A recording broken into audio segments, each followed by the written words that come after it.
நல்ல அரோமேட்டிக்காக instant sambar powder ready ஆகிடுச்சு. So சாம்பாருக்கு இன்ஸ்டண்ட்டாக சாம்பார் பவுடர் செய்யணும். அதுக்கான இன்க்ரீடியன்ஸ் எல்லாம் எடுத்து வச்சுட்டு இருக்கிறேன். இதெல்லாம் நம்ம ட்ரை ரோஸ்ட் பண்ணி எடுத்துக்கலாம். 1 ஸ்பூன் அளவு கடலைப்பருப்பு, 1 ஸ்பூன் அளவு உளுத்தம்பருப்பு,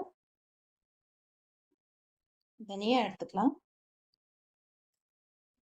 அதுவும் 1 ஸ்பூன் எடுத்துங்க. சீரகம் 1 ஸ்பூன்,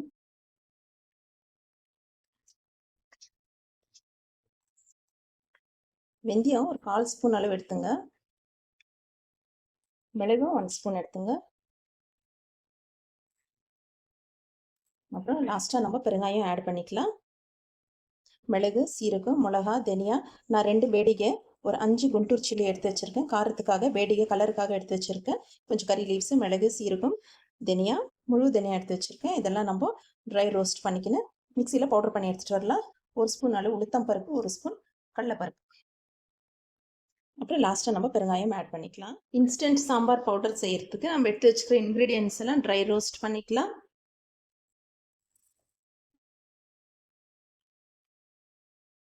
வீட்டில் சாம்பார் பவுடர் இல்லைன்னும் போது இந்த மாதிரி இன்ஸ்டண்ட்டாக ஃப்ரை பண்ணிவிட்டு நீங்கள் செஞ்சு பாருங்கள். சாம்பாருடைய டேஸ்ட்டு வேறு லெவலில் இருக்கும். மீடியம் ஃப்ளேமில் வச்சு ஃப்ரை பண்ணுங்கள். ஹை ஃப்ளேமில் வைக்கக்கூடாது, கருகிடும். பருப்பெல்லாம் ஃப்ரை ஆயிடுச்சு. ஆனால் லோ ஃப்ளேமில் வச்சு தான் நம்ம ஃப்ரை பண்ணணும். ஃப்ரை ஆயிடுச்சு. இப்போ லாஸ்ட்டாக நம்ம பெருங்காயம் ஆட் பண்ணிக்கலாம். இப்போ ஸ்டவ் ஆஃப் பண்ணிக்கோங்க. ஓகே, பெருங்காயம் போட்டதும் ஐயோ வாசனை அவ்வளோ நல்லா இருக்கு பாருங்க. எல்லாமே நல்லா ஃப்ரை ஆயிடுச்சு. இப்போ இது கூல் ஆகட்டும். நம்ம சாம்பார் பவுடர் மிக்சியில் போட்டு ஃபைன் பவுடராக ரெடி பண்ணி வந்துடலாம். நம்மளுக்கு நல்லா மணக்க சாம்பார் பவுடர் சூப்பராக ரெடி ஆயிடுச்சு.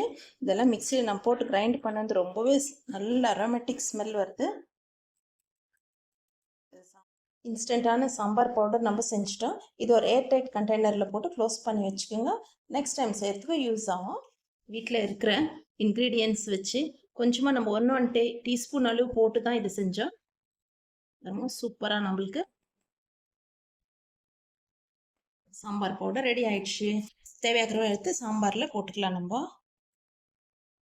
ஓகே ஃப்ரெண்ட்ஸ், நீங்கள் ட்ரை பண்ணிவிட்டு இந்த சாம்பார் பவுடர் எப்படி இருந்துச்சுன்னு கமெண்ட்ஸில் தெரியப்படுத்துங்க. தேங்க்யூ.